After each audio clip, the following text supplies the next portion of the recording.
Hey guys, haven't been on live in a few days, I guess, but I wanted to come on for a second because I'm making some fresh green beans, and I don't know about you, but green beans are one of my favorite vegetables, and for the longest time I couldn't figure out how to make them fresh to where they weren't like crispy or didn't have any flavor. So I finally found a method with the Instant Pot that seems to work good. So I wanted to share it with y'all and then offer you a few suggestions of how you could tweak it for what your preferences are. So I don't see anyone is on here right now, so I'm gonna get started. If you hop on, then tell me hi, or if you watch the recording. So what I have here is, if you can see it with the light, this is onion. You can see it there. Onion and 3 cloves of minced garlic. So whoever's hopping on, tell me hi so I know you're here, and then let me know if you have an Instant Pot and if you like green beans.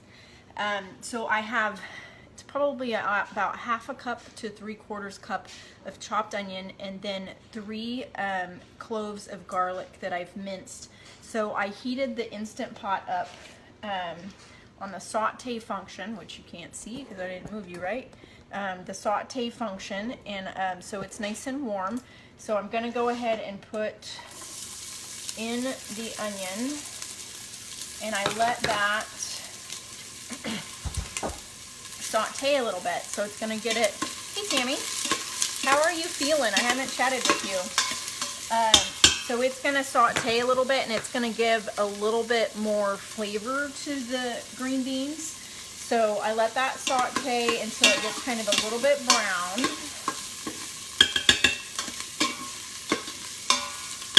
And before I started, as far as like meal prepping goes, like the onion, that's one of the things I prep on the weekends. So a lot of times I will chop up a couple of onions, and then whatever I'm going to use the first couple of days, I will keep in the fridge. And the things that I'm going to use later in the week, I will put those in the freezer. So it's little things like that that make a huge difference when you're meal prepping. I know when I first started, I didn't know where to start. I didn't know what to do.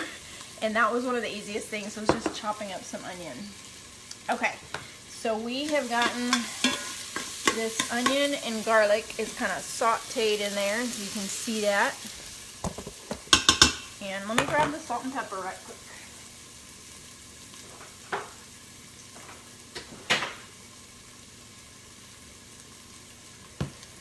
Okay, so now what we're going to do, hey Shelly, is we are going to put the green beans in there, and I have already snapped the ends off of each end of the green bean. Sometimes I cut them and sometimes I snap them depending on how much I have to do. So I'm going to throw this in here. It's like 3 pounds of green beans, and it's probably too much for the pot. So what I'm going to do is just put some in there. And then I'm going to save some, and I will make it later or the next couple of days because we won't eat all of this. If you have an Instant Pot, you probably already know this, but it'll say, it has a line where it says to fill it, don't fill it past that. So I've got it a little bit below that line right now. Now what I like to do is just put some salt and pepper in there, and I don't really have an exact amount. I just kind of throw it in there. And then once it's done cooking, you can, salt and pepper it to taste again. So before I put the salt in, I'm going to go ahead and put a cup of low sodium chicken broth in there so that I don't burn the bottom there since it's still on saute. There we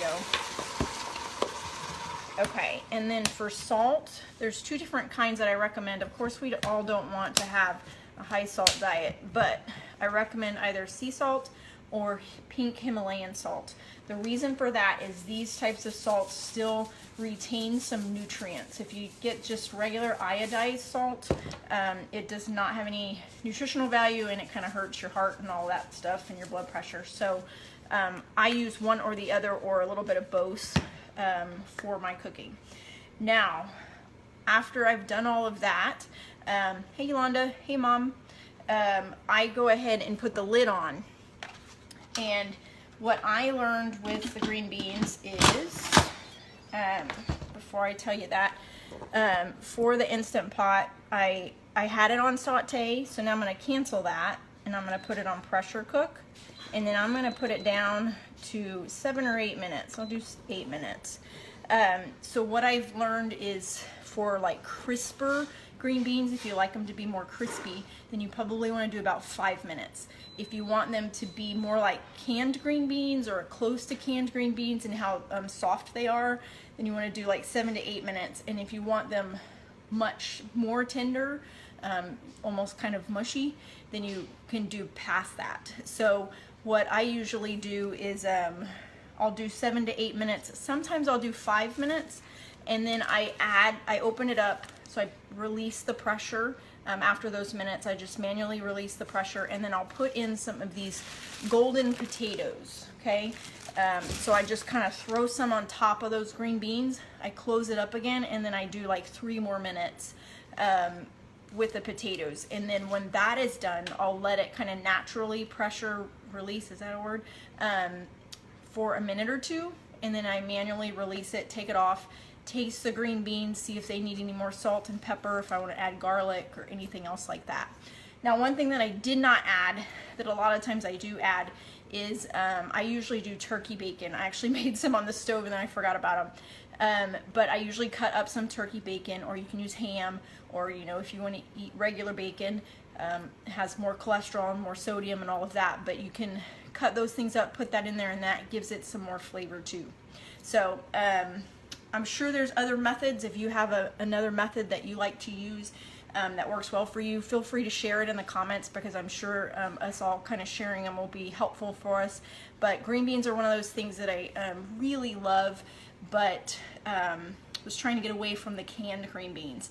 And just as a side note, I read the other day in an article, and I cannot remember where I read it, but it said that when you go grocery shopping, the canned goods, most of the vegetables that are in cans do not retain their nutritional value. The ones that are an exception to that, I can't remember all of them, and I don't know where I read it, but tomatoes and beans are 2 exceptions to that. So those are still good things to buy in cans, but other things like green beans, peas, you know, all the other stuff that you're probably used to buying, like I used to buy, tend to not have any nutritional value, or very little nutritional value. So I'm all about getting the most bang for your buck. If you're going to eat it, you want it to taste good and you want it to have nutrition. So